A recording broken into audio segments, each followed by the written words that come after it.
ನಮಸ್ಕಾರ ಪ್ರಿಯ ಸ್ನೇಹಿತರೆ. ಜಿಕೆ ವೆಂಕಟೇಶ್, ಗುರ್ಜದ ಕೃಷ್ಣದಾಸ್ ವೆಂಕಟೇಶ್ ಎಂಬುದು ಜಿಕೆ ವೆಂಕಟೇಶ್ ಅವರ ಪೂರ್ಣ ನಾಮ. ಕನ್ನಡ ಚಿತ್ರರಂಗದ ಹಾಗೂ ದಕ್ಷಿಣ ಭಾರತದ ಇತರ ಚಿತ್ರರಂಗಗಳ ಹೆಸರಾಂತ ಸಂಗೀತ ನಿರ್ದೇಶಕರಲ್ಲೊಬ್ಬರು. ಜಿಕೆ ವೆಂಕಟೇಶ್ ಅವರು ಸೆಪ್ಟೆಂಬರ್ 21, 1927ರಂದು ಜನಿಸಿದರು. ಸೋದರನ ಬಳಿ ಸಂಗೀತ ಅಭ್ಯಾಸ ಮಾಡಿದರು. ಖ್ಯಾತ ಸಂಗೀತ ನಿರ್ದೇಶಕರಾದ ಎಸ್ ವೆಂಕಟರಾಮನ್ ಮತ್ತು ವಿಶ್ವನಾಥನ್ ರಾಮಮೂರ್ತಿಯವರ ಬಳಿ ಸಹಾಯಕರಾಗಿದ್ದರು. ಇವರು ಬೆಂಗಳೂರು ಆಕಾಶವಾಣಿಯಲ್ಲಿ ಎ ಗ್ರೇಡ್ ಗಾಯಕರಾಗಿದ್ದರು. ಕನ್ನಡ ಚಿತ್ರರಂಗ ಸಿಂಗ್ ಠಾಕೂರರ ಸೋದರಿ ಚಿತ್ರಕ್ಕೆ ಪದ್ಮನಾಭ ಶಾಸ್ತ್ರಿ ಅವರೊಡನೆ ಸಂಗೀತ ನೀಡುವ ಮೂಲಕ ಸ್ವತಂತ್ರ ಸಂಗೀತ ನಿರ್ದೇಶಕರಾದರು.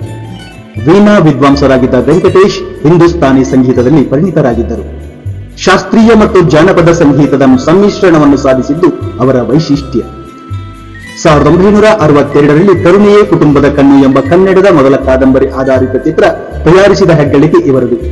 ಕರುಣೆಯೇ ಕುಟುಂಬದ ಕಣ್ಣು ಚಿತ್ರದ ನಿಜವೇ ಸುಳ್ಳು ನಿರ್ಧರಿಸಿ ಹಾಡಿನ ಸಂಗೀತ ಸಂಯೋಜನೆಗೆ ದಾಖಲೆ ಎನಿಸಿದ್ದ 80 ವಾದ್ಯಗಾರನ್ನು ಬಳಸಿಕೊಳ್ಳಲಾಗಿತ್ತು. ಕನ್ನಡ ಚಿತ್ರರಂಗಕ್ಕೆ ಕವಿಗಳ ರಚನೆಗಳನ್ನು ಪರಿಚಯಿಸಿದ ಕೀರ್ತಿ ಜಿಕೆ ವೆಂಕಟೇಶ್ ಅವರಿಗೆ ಸಲ್ಲುತ್ತದೆ. 1963ರಲ್ಲಿ ತೆರೆಕಂಡ ಎಸ್ಕೆ ಚಾರಿ ನಿರ್ದೇಶನದ ಗೌರಿ ಚಿತ್ರಕ್ಕೆ ಕುವೆಂಪು ಅವರ ಯಾವ ಜನ್ಮದ ಮೈತ್ರಿ ಮತ್ತು ಕೆಎಸ್ ನರಸಿಂಹಸ್ವಾಮಿ ಅವರ ಇವನು ಯಾರು ಬಲ್ಲೆಯೇನು ಕವಿತೆಗಳನ್ನು ಅಳವಡಿಸಿದರು. ಇದು ಕವನಗಳನ್ನು ಚಿತ್ರಗೀತೆಗಳಾಗಿ ಅಳವಡಿಸುವ ಹೊಸ ಪರಂಪರೆಗೆ ಕಾರಣವಾಯಿತು. ಜಿಕೆ ವೆಂಕಟೇಶ್ ಅವರು ಹಲವಾರು ಹೊಸ ಪ್ರತಿಭೆಗಳನ್ನು ಗುರುತಿಸಿ ಪರಿಚಯಿಸಿದ್ದಾರೆ. ಬಿಕೆ ಸುಮಿತ್ರಾ, ಬೆಂಗಳೂರು ಲತಾ, ಸಿ ಅಶ್ವಥ್, ಸುಲೋಚನಾ ಮುಂತಾದವರನ್ನು ಪರಿಚಯಿಸಿದವರು. ದಕ್ಷಿಣ ಭಾರತದ ಇತರ ಖ್ಯಾತ ಸಂಗೀತ ನಿರ್ದೇಶಕರುಗಳಾದ ಇಳಿಯರಾಜ, ಎಲ್ ವೈದ್ಯನಾಥನ್, ಶಂಕರ್ ಗಣೇಶ್ ಅವರು ಜಿಕೆ ವೆಂಕಟೇಶ್ ಅವರ ಅನುಯಾಯಿಗಳು. ರಾಜ್ಕುಮಾರ್ ಅವರನ್ನು ಗಾಯಕರಾಗಿ ಪರಿಚಯಿಸಿದವರು ಜಿಕೆ ವೆಂಕಟೇಶ್. ಮಹಿಷಾಸುರ ಮರ್ದಿನಿ ಚಿತ್ರಕ್ಕಾಗಿ ಯುಗಳ ಗೀತೆಯನ್ನು ರಾಜ್ ಅವರಿಂದ ಹಾಡಿಸಿದ ವೆಂಕಟೇಶ್ ಮತ್ತೆ ಸಂಪತ್ತಿಗೆ ಸವಾಲ್ ಚಿತ್ರದಲ್ಲಿನ ಯಾರೇ ಕೂಗಾಡಲಿ ಗೀತೆಯನ್ನು ಹಾಡಿಸಿ ಅವರನ್ನು ಪೂರ್ಣ ಪ್ರಮಾಣದ ಗಾಯಕರನ್ನಾಗಿಸಿದರು. ಸಂಧ್ಯಾರಾಗ, ಭಕ್ತ ಕುಂಬಾರ, ಬಂಗಾರದ ಮನುಷ್ಯ, ಭೋತಯ್ಯನ ಮಗ ಅಯ್ಯು ಸೇರಿದಂತೆ ಸುಮಾರು 120ಕ್ಕೂ ಹೆಚ್ಚಿನ ಕನ್ನಡ ಚಲನಚಿತ್ರಗಳ 600 ಗೀತೆಗಳಿಗೆ ಸಂಗೀತ ನೀಡಿರುವ ಜಿಕೆ ವೆಂಕಟೇಶ್ ಭಕ್ತ ಕುಂಬಾರ ಮತ್ತು ಹೊಸ ನೀರು ಚಿತ್ರಗಳಿಗಾಗಿ ಕರ್ನಾಟಕ ರಾಜ್ಯ ಪ್ರಶಸ್ತಿ ಪಡೆದಿದ್ದಾರೆ. ಜಿಕೆ ವೆಂಕಟೇಶ್ ಅವರು ಹಲವಾರು ಚಿತ್ರಗೀತೆಗಳನ್ನು ಹಾಡಿದ್ದಾರೆ. ಅದರಲ್ಲಿ ಒಂದಷ್ಟು ಆಯ್ದವುಗಳು: 1. ಕನ್ನಡದ ಮಕ್ಕಳೆಲ್ಲ ಒಂದಾಗಿ ಬನ್ನಿ ಚಿತ್ರ ಕಂತರಿದು ನೋಡು. 2. ವಿರಸವೆಂಬ ವಿಷಕ್ಕೆ ಚಿತ್ರ ಭೋತಯ್ಯನ ಮಗ ಅಯ್ಯು. 3. ಆಡಿಸಿದಾತ ಬೇಸರ ನೋಡಿ ಚಿತ್ರ ಕಸ್ತೂರಿ ನಿವಾಸ. ಹೀಗೆ ನಿರ್ಮಾಪಕರಾಗಿಯೂ ಜಿಕೆ ವೆಂಕಟೇಶ್ ಅವರು 1964ರಲ್ಲಿ ವೆಂಕಟೇಶ್ ತುಂಬಿದ ಕೊಡ ಚಿತ್ರವನ್ನು ನಿರ್ಮಾಣ ಮಾಡಿದರು. ಅವರ ಖ್ಯಾತಿಗೆ ತಕ್ಕಂತೆ ಪ್ರಯೋಗಶೀಲವಾಗಿದ್ದ ಈ ಚಿತ್ರದಲ್ಲಿ ಅನಕ್ರು ಅವರನ್ನು ಬೆಳ್ಳಿ ತೆರೆಯ ಮೇಲೆ ತಂದರು. ಇದೇ ಚಿತ್ರದಲ್ಲಿ ಪಿ ಕಾಳಿಂಗರಾಯರಿಂದ ಅಂತಿಂತ ಹೆಣ್ಣು ನೀನಲ್ಲ ಎಂಬ ಗೀತೆಯನ್ನು ಹಾಡಿಸಿದರು. ಒಂದು ಹೆಚ್ಚಿನ ಸಂತೋಷ. ಶೃಂಗೇರಿ ಶಾರದೆ ಇವರಿಗೆ 100 ಶತಮಾನಗಳ ಆಯಸ್ಸು ಯಶಸ್ಸು ಕರುಣಿಸಲೆಂದು ನಾವೆಲ್ಲರೂ ಪ್ರಾರ್ಥಿಸೋಣ. ಈಗ ಶ್ರೀಮಾನ್ ಕೆಎಸ್ ನರಸಿಂಹಸ್ವಾಮಿಗಳಿಂದ ವಿರಚಿತವಾದ ಒಂದು ಗೀತೆಯನ್ನು ಕರ್ನಾಟಕದ ಜನಪ್ರಿಯ ಗಾಯಕರಾದ ಪಿ ಕಾಳಿಂಗರಾಯರು ಹಾಡಲಿದ್ದಾರೆ.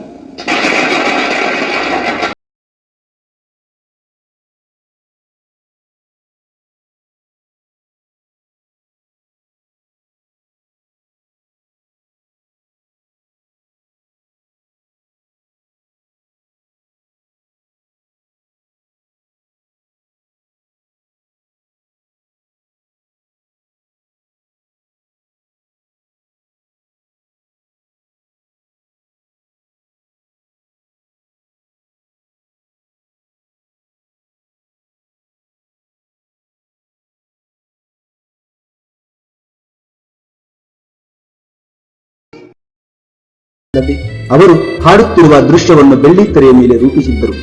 1967ರಲ್ಲಿ ರಾಜ್ಕುಮಾರ್ ಪ್ರಧಾನ ಪಾತ್ರದಲ್ಲಿ ಅಭಿನಯಿಸಿದ ಇಮ್ಮಡಿ ಪುಲಿಕೇಶಿ ಐತಿಹಾಸಿಕ ಚಿತ್ರವನ್ನು ನಿರ್ಮಿಸಿದರು.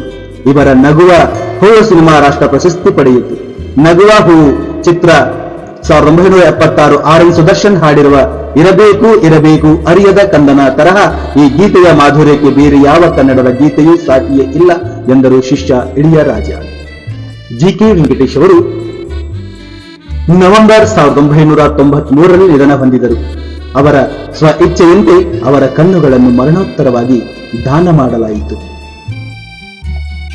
ಹೀಗೆ ಸಂಗೀತದ ಗಾನ ಸುಧೆಯನ್ನು ಹರಿಸಿ ಚಿತ್ರ ರಂಗವನ್ನು ಶ್ರೀಮಂತಗೊಳಿಸಿದ ದಿಗ್ಗಜ ಜಿಕೆ ವೆಂಕಟೇಶ್ ಅವರು ನಮ್ಮಿಂದ ದೇಹ ದೂರ ಆಗಿರಬಹುದು, ಅವರ ಆತ್ಮ, ಅವರು ಮಾಡಿರುವ ಸಾಧನೆ ಸದಾ ನಮ್ಮ ಚಿತ್ರರಂಗದಲ್ಲಿ ಅಚ್ಚಳಿಯದೇ ಉಳಿದಿದೆ. ಇಂತಹ ಕಲಾವಿದರು ಮತ್ತೆ ಬರಲಿ, ನಮ್ಮ ಚಿತ್ರರಂಗವನ್ನು ಶ್ರೀಮಂತಗೊಳಿಸಲಿ ಅಂತ ಹೇಳ್ತಾ, ಪ್ರಿಯ ವೀಕ್ಷಕರೇ, ಈ ಮಾಹಿತಿ ನಿಮಗೆ ಇಷ್ಟ ಆಗಿದ್ರೆ ಲೈಕ್ ಮಾಡಿ, ಶೇರ್ ಮಾಡಿ, ಕಮೆಂಟ್ ಮಾಡಿ, ಹಾಗೂ ನಮ್ಮ ಚಾನೆಲ್ನ ನೀವಿನ್ನು ಸಬ್ಸ್ಕ್ರೈಬ್ ಮಾಡ್ಕೊಂಡಿಲ್ಲ ಅಂದ್ರೆ ಸಬ್ಸ್ಕ್ರೈಬ್ ಮಾಡ್ಕೊಳ್ಳಿ ಅಂತ ಹೇಳ್ತಾ, ಪ್ರಿಯ ವೀಕ್ಷಕರೇ, ಮತ್ತೆ ಮುಂದೆ ಹೊಸ ವಿಶೇಷ ವ್ಯಕ್ತಿಗಳೊಂದಿಗೆ ಭೇಟಿಯಾಗ್ತೀನಿ. ಅಲ್ಲಿವರೆಗೂ ನಮಸ್ಕಾರ ಪ್ರಿಯ ವೀಕ್ಷಕರೇ, ನಮಸ್ಕಾರ.